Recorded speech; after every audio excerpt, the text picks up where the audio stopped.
Insulin resistance के वो science, वो सिम्टम्स, वो इलामात जो 15 साल, शुगर होने से 15 साल पहले शो हो जाती हैं, जो हमारे दिमाग को अफेक्ट कर रही होती हैं, सिर्फ हमारे दिमाग को अफेक्ट कर रही होती हैं, वो आज हम डिस्कस करेंगे। और इंसुलिन रेजिस्टेंस जब हाई हो जाती है, जब मुकम्मल तौर पे हो जाती है, तो हम सी पेप्टाइड, जो इसका इंसुलिन रेजिस्टेंस का एक टेस्ट है, उससे बचने के लिए आज हम वो इलामात भी शेयर करेंगे, ताकि आप इलामात से पता कर सकें कि इंसुलिन रेजिस्टेंस हमारे जिस्म में हो गई है। और उसके बाद हम तीसरे नंबर पे आज डिस्कस करेंगे कि हम किस तरह इसका नेचुरली ट्रीटमेंट कर सकते हैं। मैं हूं फरियाद अनायत और आप देख रहे हैं चैनल डायबिटीज गुरु। शुगर होने से जो 15 साल पहले सबसे पहला साइन शो होता है, वो होता है हम जब सुबह सुबह उठते हैं, तो उठते ही हम ऐसे सुस्ती महसूस करते हैं। उठते ही हमें ऐसे लगता है कि जैसे सर में दर्द हो रहा है। उठते ही ऐसे लगता है जैसे मूड बड़ा खराब हो रहा है, हमारा मूड ऑफ होता है। हम जब उठते हैं तो किसी से लड़ने को जी करता है, ऐसा दिल करता है कि हम किसी से झगड़े, या फिर ऑटो ही हमारा दिमाग, क्योंकि उसके पास उतनी एनर्जी नहीं होती, हमारे दिमाग को मिनरल्स, विटामिन्स नहीं पहुंचते होते इंसुलिन रेजिस्टेंस की वजह से, तो हम किसी न किसी से ऐसे ही झगड़ पड़ते हैं। तो ये सबसे पहला साइन है, और ये सबसे पहला साइन अल्जाइमर का साइन भी है। अल्जाइमर जो है उसका भी ये सबसे पहला साइन है। और अल्जाइमर की भी सबसे बड़ी वजह इंसुलिन रेजिस्टेंस है। जब हमारे दिमाग के पट्टों को इंसुलिन रेजिस्टेंस हो जाती है, जब वो इंसुलिन सेंसिटिव नहीं रहते, तब हमारा मूड ऑफ रहता है, और तभी हम दूसरों से लड़ाई झगड़ा जो है वो भी जल्दी से हो जाता है, हमें गुस्सा जल्दी आना शुरू होता है। और दूसरा साइन जो है वो सर में दर्द रहता है थोड़ा सा, या फिर ज्यादा, या फिर कभी कभी हाफ जो हमारा सर दर्द होने लगता है। ये दूसरा साइन है इंसुलिन रेजिस्टेंस का, जो कि हमारे सबसे पहले हमारे दिमाग को पता चलता है, दिमाग जो इससे मुतासर हो रहा होता है। दूसरा जो है वो हम कभी कभी देखते हैं कि हमारा जिस्म जो है वो दर्द हो रहा होता है। सुबह हम उठते हैं और सुबह उठते हमारी टांगों में दर्द, जिस्म जो है वो दर्द हो रहा होता है। ये जो है ये तीसरा इसका साइन है, जो अर्ली साइन है, 15 साल पहले का जो साइन है, ये शो होना शुरू हो जाता है। और स्पेशली इसमें क्या होता है कि हमारे लेग्स जो हैं, हमारे लेग्स और हमारा जिस्म जो है वो दर्द होना शुरू हो जाता है। ये अर्ली साइन है इसके इंसुलिन रेजिस्टेंस होने के। और जब इंसुलिन रेजिस्टेंस शुरू होती है तो सुबह सुबह हमें सुस्ती भी हो सकती है, कै भी हो सकती है, नोजिया भी हो सकता है। सो ये सिम्टम्स जो हैं वो अर्ली हैं, जो 5, 10 या 15 साल पहले शो हो जाते हैं। अभी हम बात करेंगे उन साइंस की, उन सिम्टम्स की, उन इलामात की जो कि इंसुलिन रेजिस्टेंस होने पर शो होती है, इंसुलिन रेजिस्टेंस हो जाती है और वो शो होना शुरू हो जाती हैं। सबसे पहला जो है वो नाफ जो है, लोगों को गांव में जाएं तो वहाँ पे बड़ा ही मशहूर है कि नाफ जो है वो किसी को पड़ गई है, यानी नाफ का ऊपर नीचे हो जाना। इससे होता क्या, जब नाफ ऊपर नीचे हो जाती है पेट में दर्द शुरू हो जाता है, या फिर टांगों में, लेग्स में बड़ी शदीद दर्द शुरू हो जाती है।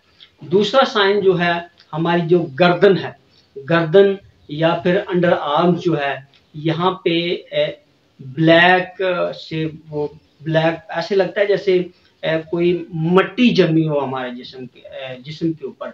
ये ब्लैक ब्लैक से हो जाते हैं, ब्लैक से हल्के बन जाते हैं, स्पेशली गर्दन और अंडर आर्म में। ये दो साइन। और तीसरा जो है हमारा अक्सर ब्लड प्रेशर जो है वो हाई रहने लगता है। ब्लड प्रेशर जो है ये हाई रहने लगता है जब हमें इंसुलिन रेजिस्टेंस हो जाती है, और हमारा ट्राइग्लिसराइड जो है वो भी बढ़ जाता है। इसमें हमारा ट्राइग्लिसराइड बढ़ जाता है और वजन भी बढ़ने लगता है। हमारा वजन जो है वो बढ़ने लगता है, और स्पेशली बेली फैट जो है ये बढ़ने लगता है। और एक और साइन, बहुत बड़ा साइन है, मर्द जो हैं उनकी वेस्ट जो है, वेस्ट ये 40 हो जाती है और औरतों में 35 हो जाती है। अगर किसी भी औरत की 35 वेस्ट है या फिर किसी मर्द की वेस्ट जो है वो 40 पे पहुंच गई या 40 से ऊपर है, तो फिर आप समझ जाएं कि इंसुलिन रेजिस्टेंस हो चुकी है। ये वो साइन है जिनसे हमें पता चल जाता है कि इंसुलिन रेजिस्टेंस हो चुकी है। अगर तो आपको अर्ली साइन, अर्ली सिम्टम्स हैं जो कि मैंने अभी आपको बताए हैं, तो उनसे निजात हासिल करना, इंसुलिन रेजिस्टेंस से निजात हासिल करना तब बहुत ही आसान है। सिर्फ आप 1 घंटे के लिए अगर मॉर्निंग वॉक करते हैं तो आप इससे छुटकारा हासिल कर सकते हैं। इसके अलावा आप कार्बोहाइड्रेट्स जो हैं, पिज़्ज़ा, बर्गर, शवारमा, बॉटल जो आप पीते हैं, ड्रिंक करते हैं, आप कोई जूस वगैरह पीते हैं जो डिब्बा जूस है, वो सब छोड़ दें। और इसको मॉर्निंग वॉक करने से और कार्बोहाइड्रेट छोड़ने से आपकी इंसुलिन रेजिस्टेंस जो है वो बिल्कुल शुरू, अगर अर्ली साइंस हैं तो बिल्कुल ख़त्म हो जाएगी। आपका सर दर्द ख़त्म हो जाएगा, आपके जो सुबह सुबह उठते हैं और आपका मूड ख़राब होता है वो ठीक हो जाएगा। और इसके अलावा एक और काम जो है वो आपने करना है, ये 3 काम हैं। आखिरी जो तीसरा है वो आपने ये करना है कि आपने टाइम पर सो जाना है। टाइम पे सोएं, रात 8-9 बजे आप सो जाएं। नींद पूरी करना आपके लिए बहुत ज़रूरी है, क्योंकि आप जब 8 बजे सो जाते हैं तो सुबह सुबह जो आपका पैंक्रियाज है वो सारी इंसुलिन को शट डाउन करता है और ग्लूकागोन हार्मोन सुबह 4 या 5 या फिर 3 बजे के करीब जो है वो ग्लूकागोन हार्मोन आता है और वो आपकी जो एक्स्ट्रा फैट है उसको बर्न करने का काम करता है। सो अगर आप टाइम पे नहीं सोएंगे तो इंसुलिन बढ़ी रहेगी और इंसुलिन बढ़ी रहेगी तो ग्लूकागोन नहीं आएगा और ग्लूकागोन नहीं आएगा तो आपका वजन जो है वो बढ़ता रहेगा। और ये अर्ली साइंस में जो है वो आप कर सकते हैं। पहला काम, सुबह 1 घंटा एक्सरसाइज या फिर मॉर्निंग वॉक करें। उसके बाद कार्बोहाइड्रेट सारे के सारे बंद कर दें, बल्कि बंद ना करें, कम कर दें, आपके लिए कम करने बहुत ज़रूरी है। और उसके बाद नींद का आपके लिए पूरी होना बहुत ज़रूरी है। इस तरह आप जो अर्ली साइंस हैं, शुरू में आप जो इंसुलिन रेजिस्टेंस हो रही है, जो आपके दिमाग को बहुत ज़्यादा मुतासर कर रही है, उस दिमाग के पट्टों को बहुत ज़्यादा मुतासर कर रही है, उससे आप निजात हासिल कर सकते हैं। हम आते हैं उन साइंस की तरफ, उन सिम्टम्स की तरफ, उन अलामात की तरफ जो कि इंसुलिन रेजिस्टेंस होने की तरफ इशारा करती हैं कि आपको इंसुलिन रेजिस्टेंस हो गई है, शुगर बढ़ गई है, अब प्रॉब्लम हो गई है। तो आपने करना क्या है? आपने करना ये है कि 1 घंटा मॉर्निंग वॉक बहुत ज़रूरी है, जो आपने 1 घंटा मॉर्निंग वॉक करनी ही करनी है।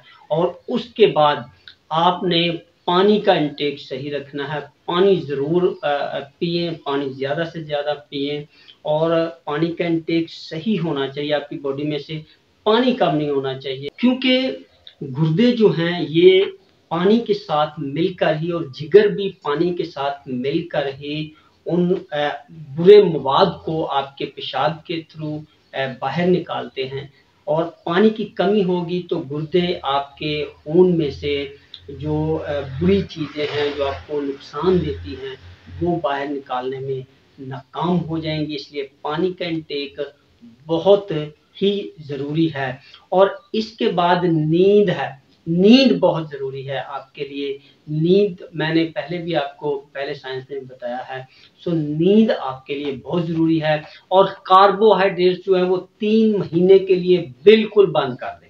आप जो है वो कार्बोहाइड्रेट्स और चीनी का इस्तेमाल जो है वो किसी भी सूरत में हो, बिस्किट्स की सूरत में हो, वो डिब्बा पैक जूस की सूरत में हो, कोई भी हो, आपने कार्बोहाइड्रेट्स और जूस और ड्रिंक्स बिल्कुल 3 महीने के लिए बंद कर देने हैं। उसकी जगह आप गोश्त लें, उसकी जगह आप फैट अच्छे वाला लें, जो मक्खन है, देसी घी है, वो आप खाएं। और उसके बाद आप जब भी आपने खाना खाना है तो 45 मिनट के बाद 15 मिनट की एक्सरसाइज जरूर करनी है। ये एक्सरसाइज मैं इसलिए आपको कहता हूँ 45 मिनट के बाद, क्योंकि ये ऐसा टाइम होता है जब आप खा लेते हैं ना, खाना खा लेते हैं तो खाने को तोड़ चुकी होती है, हमारा जो मैदा है उसे तोड़कर एटम्स में तब्दील कर चुका होता है, और वो एटम जो हैं वो कार्बोहाइड्रेट्स की सूरत में हमारे खून में शामिल हो रहे होते हैं। और जब वो शामिल हो रहे होते हैं तब आप अगर हम एक्सरसाइज करते हैं, उसी वक्त अगर हम एक्सरसाइज कर लेते हैं तो हमारे पेंक्रियाज को आराम मिल जाता है। हमारे खून के अंदर जो इंसुलिन होती है वो हमारे मसल्स तक पहुंच जाती है, और फिर हमारा जो पेंक्रियाज है उसको सिग्नल नहीं जाता कि कार्बोहाइड्रेट्स हमारे जिस्म में बढ़ी हुई है, या शुगर जिसे हम कहते हैं वो हमारे जिस्म में बढ़ी हुई है। सो ये वो टाइम होता है जब हमारे खून के अंदर शुगर जा रही होती है। तो इस वक्त अगर हम 45 मिनट के खाना खाने के 45 मिनट के बाद 15 मिनट जो है वो अगर हम एक्सरसाइज कर लेते हैं तो हमारा पेंक्रियाज जो है वो और इंसुलिन भेजेगा ही नहीं, उसके पास सिग्नल ही नहीं जाएगा। इसलिए ये नहायत ज़रूरी है कि आप 45 मिनट के बाद एक्सरसाइज ज़रूर करें। अगर आपको ये वीडियो पसंद आई है तो बराए मेहरबानी इस वीडियो को लाइक कीजिए, सब्सक्राइब कीजिए, शेयर भी सदका जारिया समझ कर दीजिए, ताकि दूसरों का भी फ़ायदा हो सके और दूसरे अर्ली साइंस को देखकर बच सकें। आपका और सब दोस्तों का इस वीडियो का देखने का बहुत शुक्रिया।